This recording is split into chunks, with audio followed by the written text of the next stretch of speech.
The Special Tribunal for Lebanon issued its historic judgment, the first in a case dealing with a terrorist attack. The blast targeted and killed former Prime Minister Rafiq Hariri, 21 others, and at least injured another 226 people, some very seriously. Many buildings were badly damaged. The Lebanese people were traumatized. The judgment consists of 2,641 pages of analysis and findings. In order to produce this invaluable document, the judges analyzed the testimony of close to 300 witnesses and over 3,000 exhibits. This document is a historic achievement for Lebanon and international criminal justice. Why do we say this?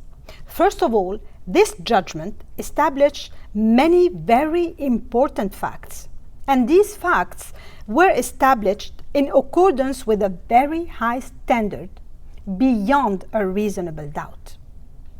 The facts established are too numerous to list here, but I will mention a few. Salim Jamil Ayyash, a member of Hezbollah, participated in the planning and execution of a massive explosion in the heart of Beirut. The explosion was triggered by an as yet unidentified suicide bomber in a small truck loaded with military-grade explosives. This was an act of terrorism that was designed to spread fear among the Lebanese population and was committed for political and not personal reasons. It was designed to destabilize Lebanon.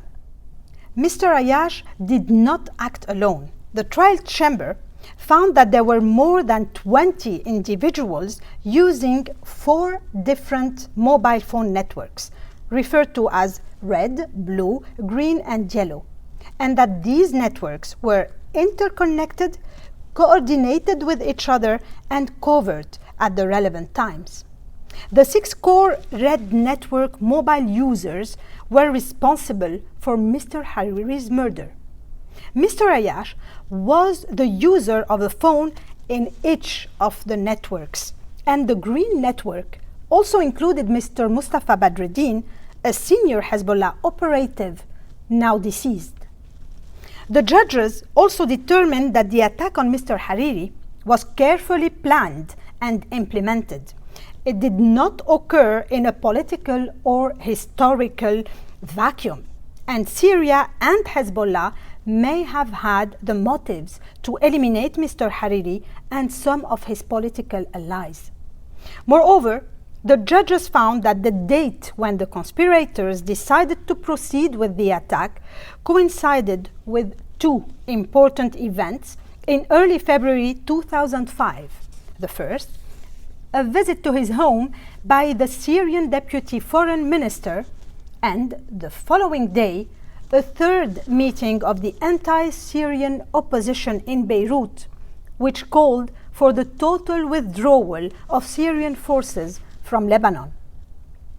At the same time, the trial chamber judges could only pronounce on whether the prosecutor has proven the charges against the 4 accused listed in the indictment.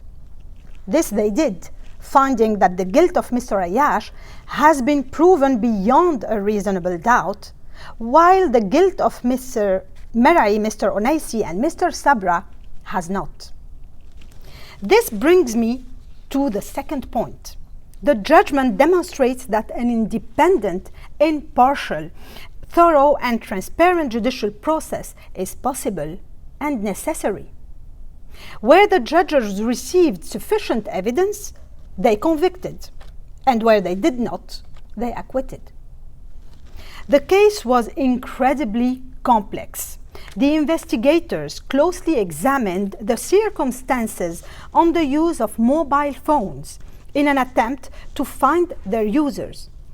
They engaged in a complex and time-consuming inquiry, which included analyzing where each mobile was used, who it was in contact with and how often, and who its contacts contacted.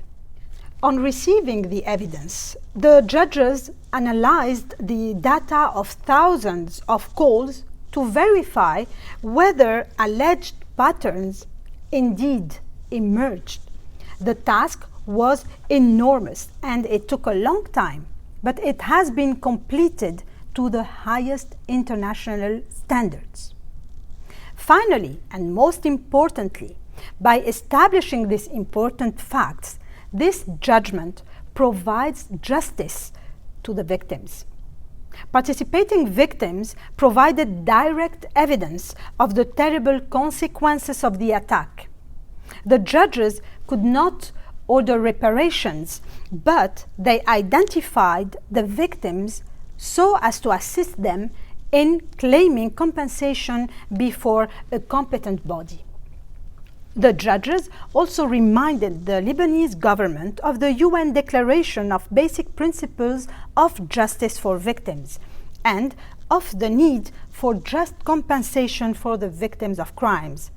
This is as relevant today as it was 15 years ago.